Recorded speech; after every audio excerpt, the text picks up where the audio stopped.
Good afternoon, everyone. Today we're going to simplify two trigonometric expressions using the unit circle special values. Okay, so for A we have tan of pi over 3. I'll just remind you quickly that tan of theta is of course sine theta over cos theta, and we just times that mess in there. So first off, we have tan of pi over 3, which is sine of pi over 3. Sine of pi over 3 is root 3 over 2, and cos of pi over 3 is 1 over 2, and so that means that tan of pi over 3 is root 3 over 2 over 1 over 2, and so the over 2's cancel out, and so we have root 3 over 1, which is simply root 3, times sine of 4 pi over 3. Sine of 4 pi over 3 is sine of that's going to be reference angle of pi over 3 and down in quadrant 3.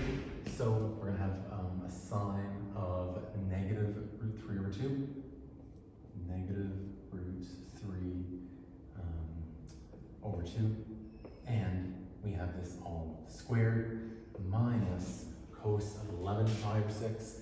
Cos of 11 pi over 6, that has a reference angle of pi over 6, and that means that the cos is the x coordinate, so that's going to be positive in quadrant 4, and cos of pi over 6 is root 3 over 2, and so likewise for 11 pi over 6, so this is going to be root 3 over 2, which means we have root 3 times negative root 3 over 2 all squared becomes positive 3 over 4 minus root 3 over 2.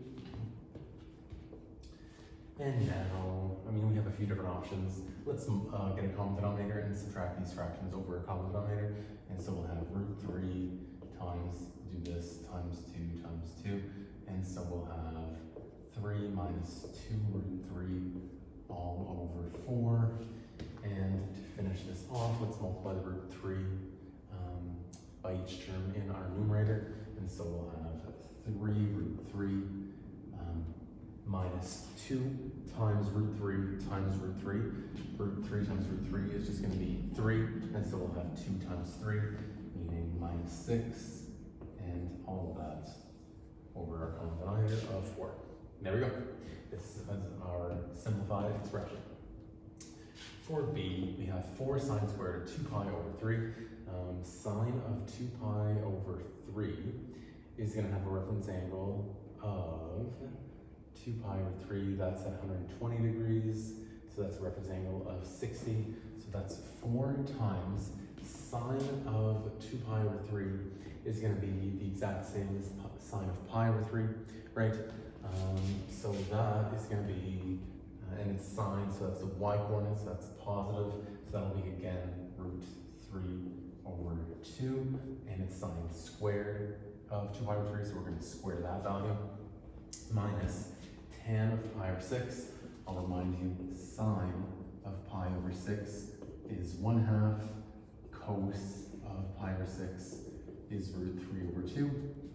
So tan of pi over 6, tan of pi over 6 is going to be sine of pi over 6 over cos of pi over 6, which is 1/2 over root 3 over 2, which again, the halves are going to cancel out, and so we'll have 1 over root 3, and if we want to rationalize the denominator, we can multiply by root 3 over root 3, and we can get root 3 over 3, which is typically how we like to write it, and so we'll have root 3 over 3 times sine of pi over 6, which we already said was 1/2, so there we go. And let's go ahead and do that. So 4 times root 3 over 2 squared, and that, so we square first.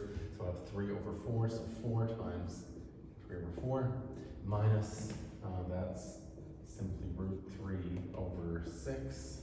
And now the 4's here cancel out, and so we have 3 minus root 3 over 6. And I suppose we could get that over a common denominator. 3 whole is equal to 18/6. So we could possibly write this as 18 minus root 3 all over 6. I would say this one is fine, maybe. We can leave it as this, just so we have one term only. So there we go. two trigonometric expressions simplified with our special values on the unit circle. Hope this helps. Please let me know if you have any questions, comments, or suggestions, and thanks for watching.